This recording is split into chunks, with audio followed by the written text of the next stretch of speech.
गर्मियों में कुछ ठंडा और मीठा खाने का मन है तो आज मैं आपके लिए लेकर आई हूँ फ्रूट कस्टर्ड की आसान और झटपट बनने वाली रेसिपी। ताज़े फलों और क्रीमी कस्टर्ड का यह शानदार कॉम्बिनेशन हर उम्र के लोगों को पसंद आएगा।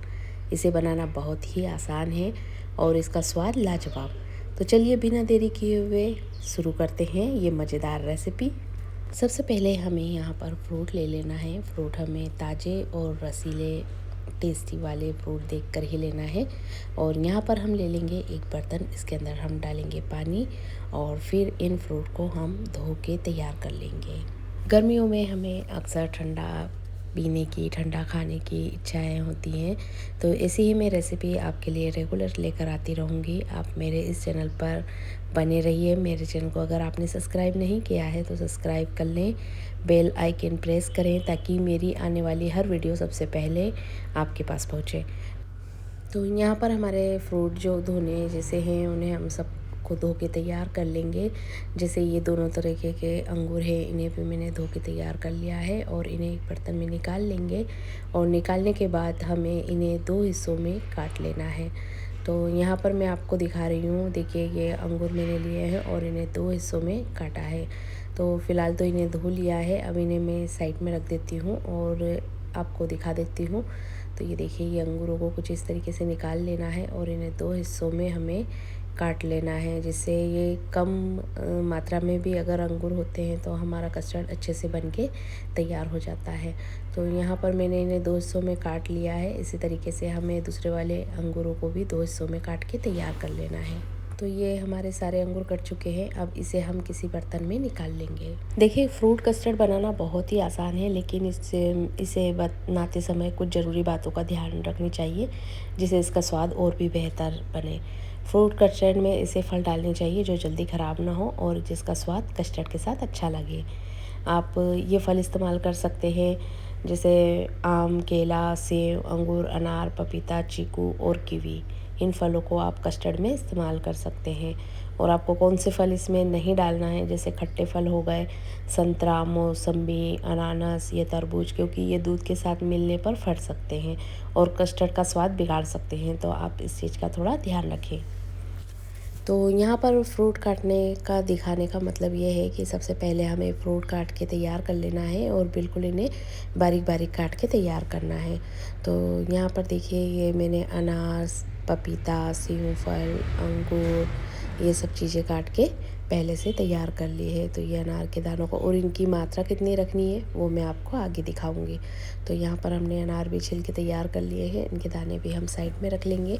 तो सबसे पहला काम होता है कस्टर्ड बनाने से पहले यही होता है कि हमें सारे फ्रूटों को काट के छिल के तैयार कर लेना है। तो यहाँ पर देखिए मैंने सारे एक बर्तन में निकाल लिए हैं और अब हम चलेंगे आगे की तैयारी कर लेते हैं।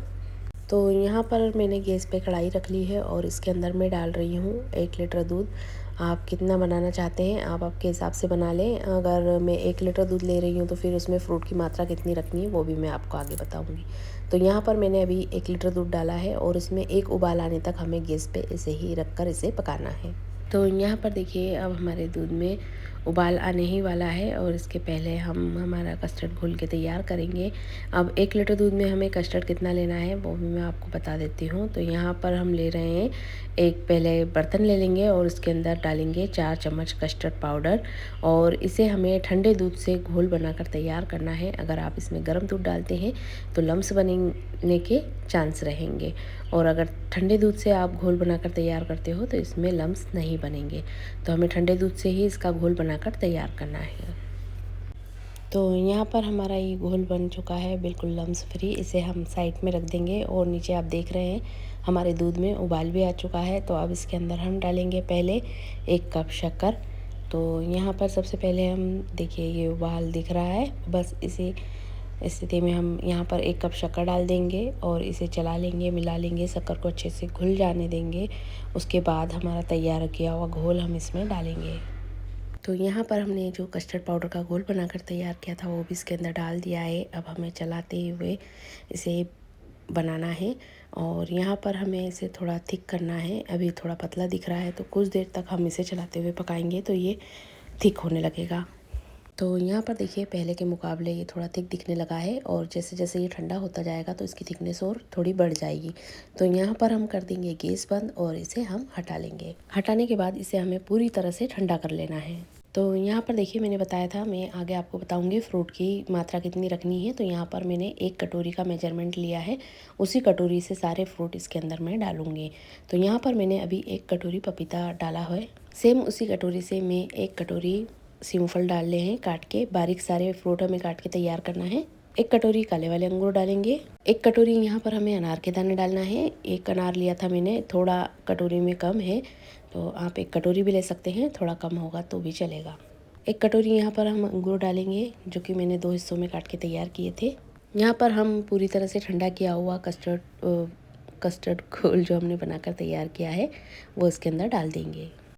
तो यहाँ पर हम कुछ खड़े फ्रूट ऊपर से डालेंगे और ये देखिए इस तरीके से, और इसे हम 2 घंटे के लिए फ्रिज में रखेंगे ताकि ये पूरी तरह से ठंडा हो जाए और ठंडा ठंडा हमारा टेस्टी वाला कस्टर्ड बनकर तैयार हो जाए।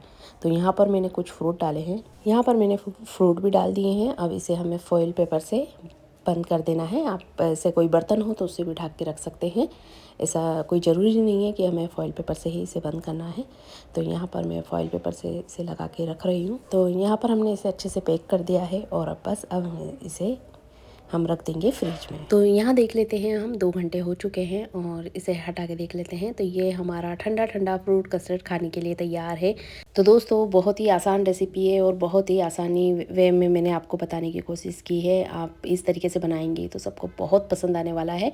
और अगर कोई चीज़ रह गई है जो मैं आपको अच्छे से नहीं बता पाई हूँ तो आप नीचे कमेंट करके पूछ सकते हैं, उसका जवाब मैं तुरंत दूँगी। और आपको लगता है कि मेरी वीडियो में मैं थोड़ी सी भी मेहनत करती हूँ तो प्लीज़ मेरे वीडियो में एक लाइक ज़रूर छोड़ के जाया करें। चैनल को सब्सक्राइब नहीं किया है तो सब्सक्राइब कर लें ताकि मेरी आने वाली हर वीडियो सबसे पहले आपको देखने को मिले। तो जल्द मिलते हैं एक और आसान रेसिपी के साथ। जब तक अपना ढेर सारा ख्याल रखें।